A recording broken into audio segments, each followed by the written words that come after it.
So this is obviously the first video I've done for YouTube and everything. So I thought I'd essentially just start with my story.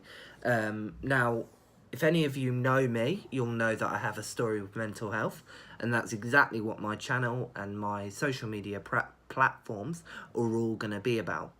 So here's how it happened. It began in early October in 2014 when I began university. Brilliant uni, studying drama up in Lincoln.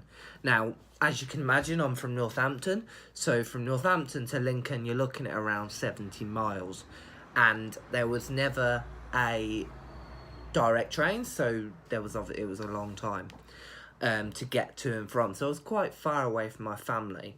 So as soon as I kind of got to uni, I instantly started to feel really homesick and just felt quite horrible, really. I wasn't really thriving in the university life. So obviously when I first started, I did freshers, which was just a week's worth of partying essentially. But after freshers, I really started to feel down. Now, the first thing I did with that kind of knowledge, bearing in mind mental health hadn't really been something that affected me previously. So what I did with that was I went to the university itself and spoke to their kind of counsellors and their advisors, and they advised me to go and speak to my doctor. Now, if anyone out there knows what it's like on that first appointment where you go to your doctor and you tell them that you're having these feelings of not wanting to be here anymore, these feelings of real kind of anxiousness and the sadness, really. So obviously for people who know that, they know how difficult that was. So I really didn't want to do it.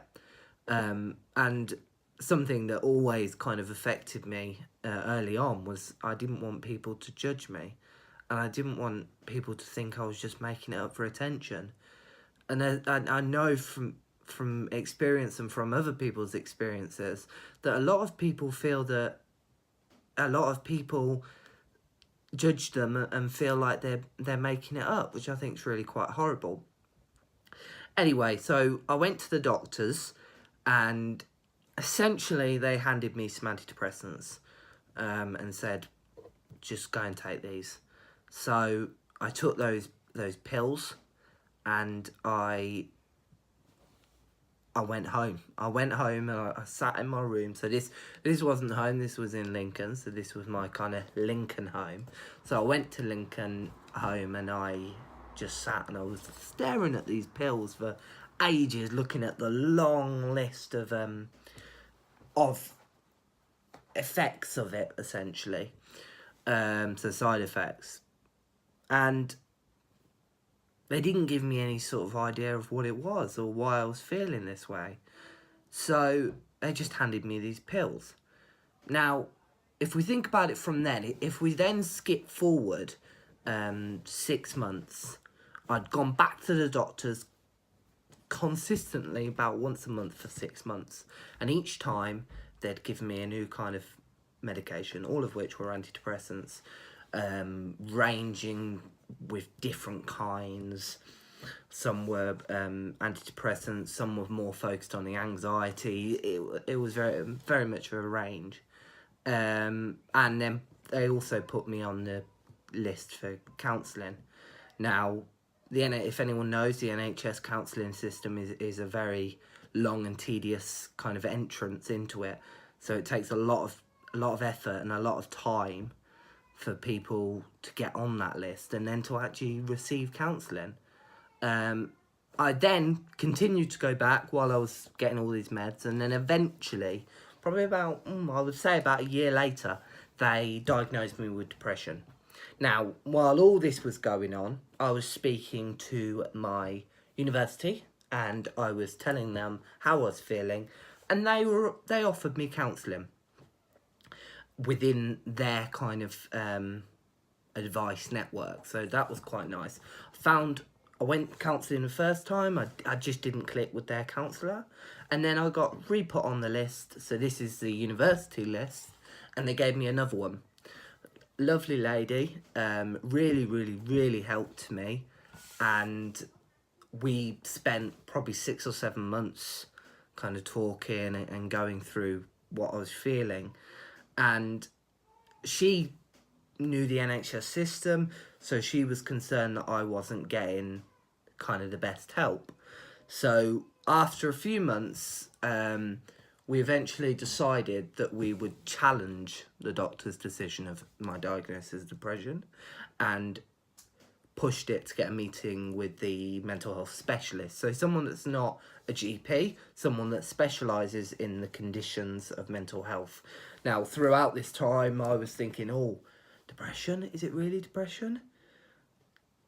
Depression's sadness, isn't it? And I was going, ooh, like that. It was I would describe it as being, like, you got the line here of a normal person who's occasionally dips. But I was all over the place.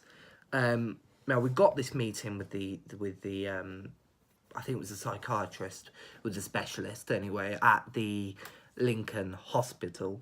So actually the hospital itself. And he agreed. He agreed that the diagnosis that I'd been kind of given and the medication that I'd been given wasn't going to work, because it was not depression, it was bipolar. Now, with bipolar itself, so I'll give you a bit of an explanation of what bipolar is. So bipolar is a condition which thousands and thousands of people suffer with daily. Now, whereas depression is very much, you're really, really sad, you're really kind of down in the dumps. Bipolar is slightly different in that you can be what I would describe as high, but it's not that sort of high or anything like that. It's making decisions. You can't make decisions. You spend loads and loads of money on things you don't need. I did it at uni. My ex-girlfriend hated it because I just used to spend. I didn't have any concept. It felt like I was floating. I didn't understand what was going on. I would cross the road without looking. I'd just be away with the fairies.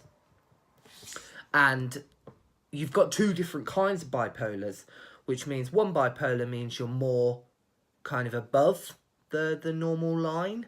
So you're in the mania stage.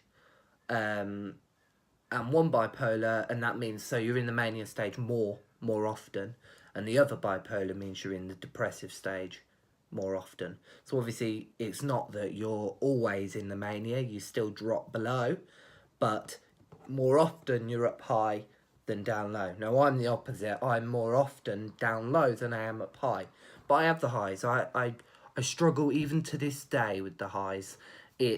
People seem to think that the highs are a good thing. They're not they're the most scariest thing I ever go through, because essentially what they do is they bring me up.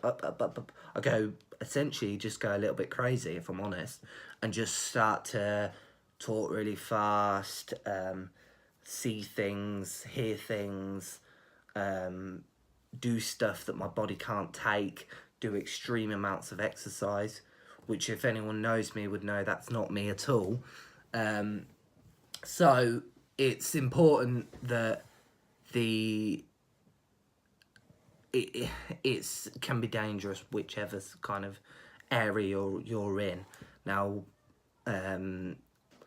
it really does depend. I'll try and attach a graph that I've got. I'll try and attach that down here, and essentially that explains, you can see that it goes up for bipolar 1 and down, and then bipolar 2 is up a little bit but down more. So it's up more and down more than the other two. So back to the story after that little bit of a discussion about bipolar as itself.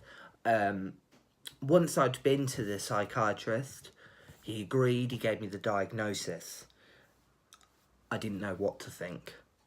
I left the place, so obviously I was on my own at this time. I was in Lincoln. My family had knew what was going on slightly, but they weren't completely in the loop. And I sat outside the place, the hospital, and I cried. I cried more than I've ever cried before. And that wasn't particularly because I was massively sad. It was part of it was like, hold on, I was right. I didn't think I had depression. I was actually right. And it was kind of a shock to me that that actually happened. And I'd kind of gone against the doctor. And yeah, because you know your body. But part of it was like, hold on, this isn't something simple. This isn't something that I can get over, like I'm a little bit anxious or whatever. This is something that's going to affect me for my entire life. Now, it does affect me. Even to this day, it affects me. I have days where I just can't get up. Now, less often to be fair, but I have days where I can't get up. I have days where I can't sleep because I'm just wide-eyed thinking, well, what can I do now, running around, sort of thing. So I think although I've gone through all that and gone through some I mean, I've probably not emphasised exactly how rough it was at times, but there were times where I was sat on railways because I didn't want to do this anymore. There were times where I was horrendously depressed. I went through several jobs because I could not get up in the morning. I was so low. My university was struggling.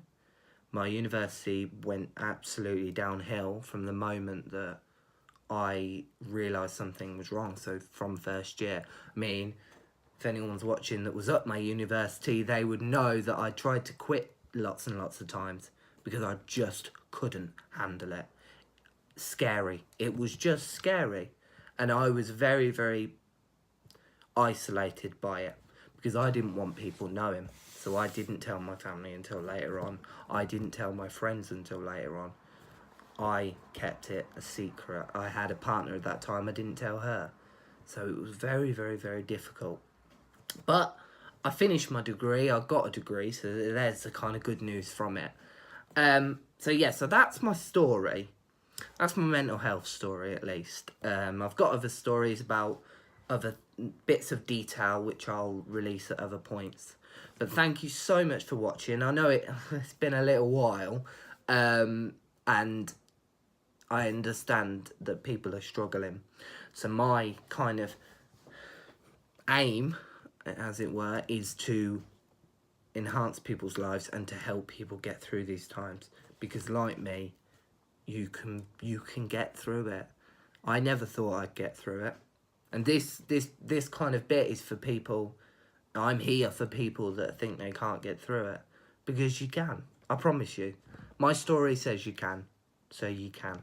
And if I would love you guys to share this, subscribe, join the kind of Facebook page. Just share this around so that people know this story and they know that it can be done. People can get through. Thank you. Bye.